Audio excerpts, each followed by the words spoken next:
Assalamualaikum warahmatullahi wabarakatuh. Kembali lagi di channel Bu Surgeo, tempat belajar geografi dan sejarah Indonesia secara menyenangkan. Kembali lagi kita dalam media mengajar sejarah Indonesia kelas 12. Pada video sebelumnya, kita sudah membahas tentang ancaman disintegrasi yang terjadi antara tahun 1948 sampai 1965 yang diawali dengan pemberontakan PKI Madiun pada tahun 1948. Kali ini, pada bagian kedua, kita akan membahas tentang pemberontakan Darul Islam atau Tentara Islam Indonesia disingkat dengan DITII. Pemberontakan Darul Islam atau Tentara Islam Indonesia, biasa juga kita singkat dengan DITII, berawal dari perundingan Renville telah menuai protes dari berbagai pihak. Protes paling keras dilakukan oleh dua partai besar, yaitu PNI dan Masyumi. Penarikan mundur pasukan Republik Indonesia ke wilayah Republik Indonesia sesuai dengan garis Van Mook mengecewakan banyak pihak. Hal ini menyebabkan jatuhnya Kabinet Amir Syarifuddin sebagai dampak menarik dirinya PNI dan Masyumi dari parlemen.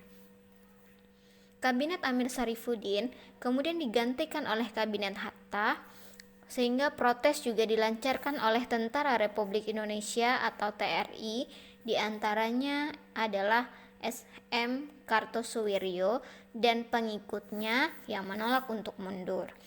Mereka melarikan diri ke dalam hutan dan menamakan dirinya Darul Islam atau Tentara Islam Indonesia atau DITII.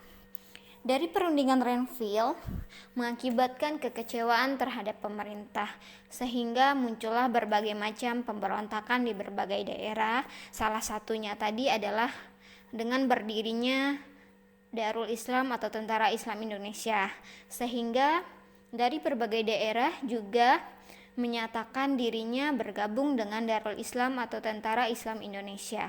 Di antaranya ada DITII di Jawa Barat, kemudian ada DITII di Jawa Tengah, kemudian ada DITII di Aceh, kemudian DITII di Sulawesi Selatan, dan DITII di Kalimantan Selatan. Nah, untuk lebih lanjutnya, kalian simak videonya sampai habis ya.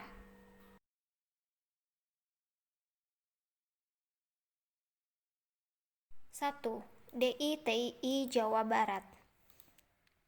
Penggagas berdirinya Negara Islam Indonesia atau NII adalah Sekar Maji Marijan Kartosuwiryo, tokoh dari Partai Sarekat Islam Indonesia atau PSII. Gerakan DITII Jawa Barat terjadi karena kekecewaan sekelompok masyarakat terhadap hasil perundingan Renville yang berakibat semakin sempitnya wilayah Indonesia. Di samping itu, TNI yang berada di wilayah Belanda harus melakukan hijrah ke wilayah Republik Indonesia yang telah ditetapkan dalam perjanjian Renville, sehingga Kartosuwiryo menolak hasil persetujuan Renville tersebut. Ia bersama pasukan Hizbullah dan pasukan Sabilillah yang berjumlah sekitar 400.000 orang tetap memilih tinggal di wilayah Jawa Barat. Akibatnya, bentrokan antara pasukan TNI dan pasukan Kartosuwiryo pun sering terjadi. Pada tanggal 25 Januari 1949, kontak senjata pertama kali terjadi dengan TNI terjadi ketika pasukan divisi Siliwangi kembali dari Jawa Tengah ke Jawa Barat. Di Jawa Barat, kemudian terjadi perang segitiga antara Tentara Nasional Indonesia, Tentara Islam Indonesia, dan Tentara Belanda. Pada tanggal 7 Agustus 1949, Kartosuwiryo menyatakan dengan resmi berdirinya Negara Islam Indonesia atau NII dengan Kartosuwiryo sendiri sebagai Presiden NII. Kemudian, gerakan DITI merupakan salah satu gerakan separatis yang pengaruhnya cukup besar. Gerakan ini tersebar dalam waktu singkat di berbagai daerah. Hal ini terbukti dengan proklamasi NII yang juga terjadi di Jawa Tengah, Sulawesi Selatan, hingga Aceh.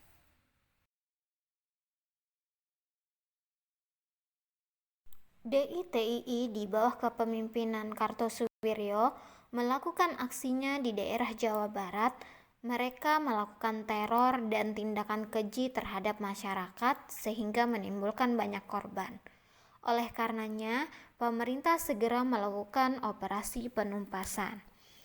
Penumpasan gerakan separatis DITII Jawa Barat dilakukan oleh pemerintah melalui upaya damai dan operasi militer. Upaya damai pertama, pemerintah RIS atau Republik Indonesia Syarikat membentuk panitia yang bertugas menjalin komunikasi dengan Kartosuwiryo. Kemudian yang kedua, Wali Al-Fatah pada masa Kabinet Natsir membujuk Kartosuwiryo untuk berunding. Pemerintah RI mengirimkan utusan Muhammad Natsir untuk membujuk Kartosuwiryo agar menghentikan gerakannya dan bergabung kembali bersama NKRI. Akan tetapi, upaya damai ini ditolak oleh Kartosuwiryo, sehingga upaya damai dinyatakan valid atau gagal. Karena upaya damai gagal, sehingga pemerintah melanjutkan operasi militer dilakukan dengan menurunkan pasukan TNI hingga ke daerah Gunung Geber, Majalaya. Pasukan Siliwangi melakukan operasi militer Baratayuda dengan strategi pagar betis dan berhasil mendesak kelompok DITII. Pada tanggal 4 Juni 1962, Kartosuwiryo berhasil ditangkap di Gunung Geber, Majalaya, Jawa Barat oleh pasukan dari Batalion 328 Divisi Siliwangi. Kartosuwiryo kemudian dieksekusi mati di Kepulauan Seribu, Jakarta pada tanggal 5 September 1962. Sehingga berakhirlah pemberontakan DITII di Jawa Barat.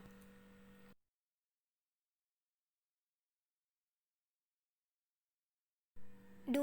DITII Jawa Tengah. Pemberontakan DITII Jawa Tengah dipimpin oleh Amir Fattah, Komandan Laskar Hizbullah di Tulangan dan Mojokerto. Latar belakang munculnya gerakan separatis DITII di Jawa Tengah tidaklah jauh berbeda dengan gerakan DITII di Jawa Barat. Kekecewaan terhadap perjanjian Renville memaksa TNI dan Laskar Perjuangan hijrah ke wilayah RI di Yogyakarta. Namun, hal ini tidak dituruti oleh Amir Fattah yang merupakan komandan Laskar Hizbullah di Tulangan, Sidoarjo, dan Mojokerto. Pada saat agresi militer Belanda II, Amir Fattah berjuang bersama TNI menghadapi agresi dan mampu mengajak laskar-laskar rakyat untuk bergabung bersama TNI. Pada tanggal 23 Agustus 1949, Amir memproklamasikan berdirinya negara Islam Jawa Tengah sebagai bagian dari negara Islam di bawah pimpinan Kartosuwiryo. Bumi Ayu dijadikan sebagai basis pertahanannya. Pasukan Amir kemudian melakukan serangan terhadap pos-pos TNI yang mengakibatkan Komisaris Bambang Supeno gugur. Gerakan serupa juga muncul di daerah Kebumen dengan nama Angkatan Umat Islam pimpinan Kiai Sumolangu. Dia pun menyatakan bergabung dengan NII pimpinan Kartosuwiryo. Gerakan ini semakin kuat setelah Batalion 423 dan 426 bergabung bersama mereka di Kudus dan Magelang. Upaya untuk menumpas gerakan DITII di Jawa Tengah dilakukan melalui operasi militer. Pada tahun 1950, TNI membentuk Gerakan Banteng Negara atau disingkat dengan GAPN oleh pasukan Banteng Riders di bawah komando Letnan Kolonel Sarbini, kemudian digantikan oleh Letnan Kolonel Bahrun. Pasukan militer ini melancarkan Operasi Guntur dan berhasil menangkap Amir Fattah pada tanggal 22 Desember 1950. Gerakan DITI Jawa Tengah berhasil ditumpas pada tahun 1954.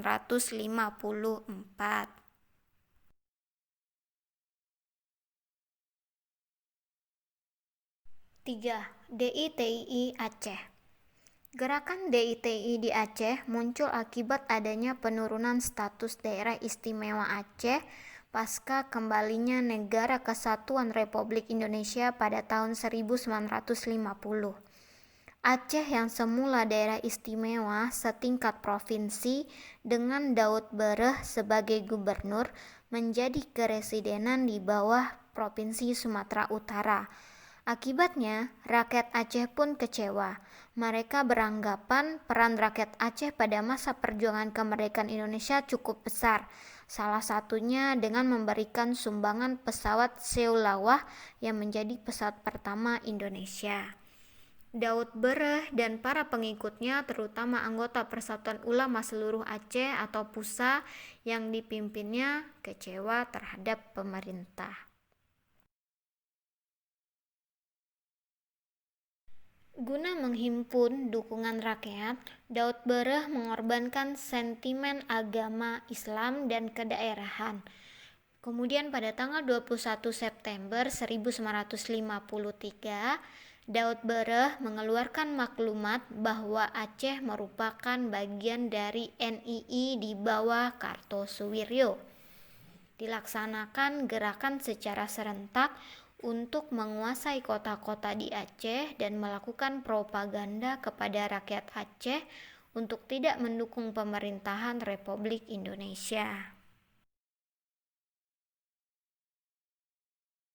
Guna mengamankan daerah Aceh, Komando Daerah Militer KDMA di bawah pimpinan Letnan Kolonel Samaun menerapkan kebijakan konsepsi prinsipil bijaksana. Pada tanggal 5 dan 7 Juli 1957, Samaun Gaharu mengadakan pertemuan dengan para tokoh DI di Desa Lamteh yang menghasilkan Ikrar Lamteh. Penumpasan gerakan separatis DITII di Aceh berhasil dilakukan dengan jalan damai.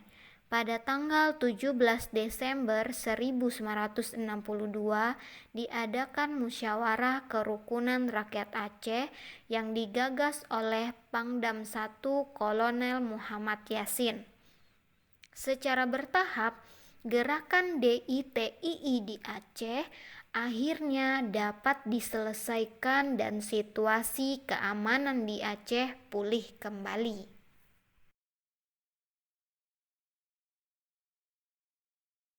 4. DITII Sulawesi Selatan.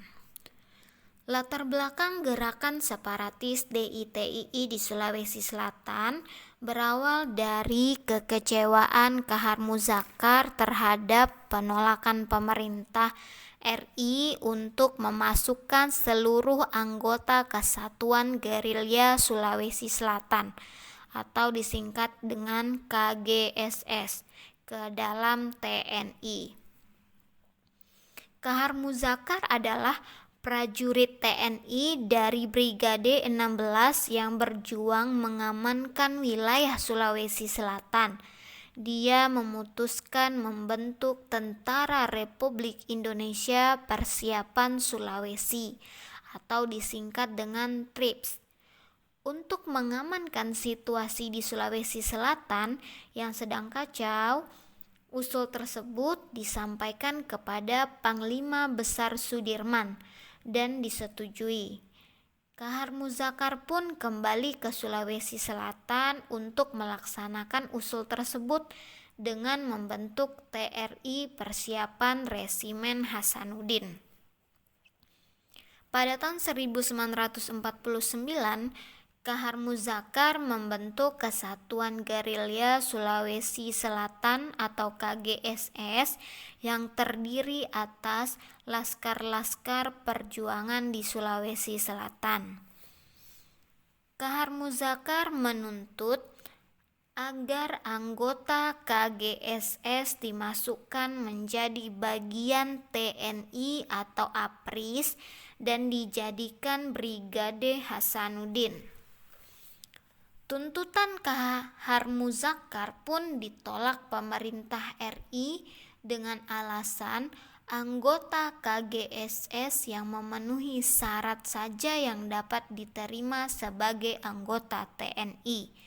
Sedangkan yang tidak memenuhi syarat akan dimasukkan ke Korps Cadangan Nasional. Kahar Muzakar pun kecewa dengan keputusan pemerintah tersebut.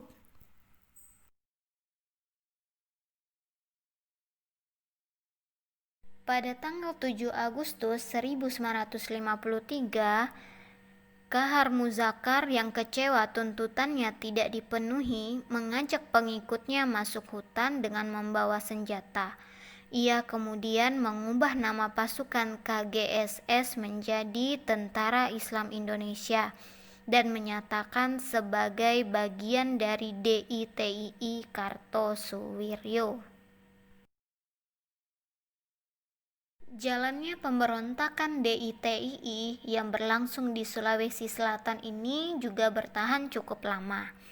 Dalam penumpasan gerakan separatis DITII di Sulawesi Selatan, pemerintah berupaya mengajak Kahar Muzakar kembali bergabung dengan TNI dan NKRI, namun Kahar Muzakar justru melarikan diri dengan pasukannya. Pada tanggal 3 Februari 1965, Kahar Muzakar tewas tertembak dalam operasi militer TNI. Maka berakhirlah DITII di Sulawesi Selatan. 5. Gerakan DITII di Kalimantan. Tidak lama setelah Kartosuwiryo memproklamasikan gerakan DITII Jawa Barat, di daerah Kalimantan Selatan, Ibnu Hajar memproklamasikan berdirinya gerakan DITII di Kalimantan Selatan. Di Kalimantan Selatan, Ibnu Hajar bersama dengan pasukannya yang diberi nama Kesatuan Rakyat yang Tertindas melakukan berbagai aksi penyerangan terhadap pos-pos TNI. Pemberontakan DITII Ibnu Hajar dilakukan berulang kali. Upaya pemerintah untuk mengajak damai Ibnu Hajar pun gagal karena dia berulang kali memperdaya pemerintah dengan berpura-pura menyerahkan diri, tetapi kemudian melarikan diri dengan membawa persenjataan TNI. Selanjutnya, karena Ibnu Hajar tidak mau menyerah, maka pemerintah terpaksa mengambil tindakan tegas guna menumpas gerombolan Ibnu Hajar. Upaya penumpasan gerakan separatis DITII di Kalimantan Selatan akhirnya dilakukan melalui operasi militer TNI. Ibnu Hajar pun berhasil ditangkap pada tahun 1959 dan dihukum mati pada tanggal 22 Maret 1965. Maka berakhirlah gerakan DITII di Kalimantan. Untuk pembelajaran hari ini kita akhiri dulu sampai di sini ya.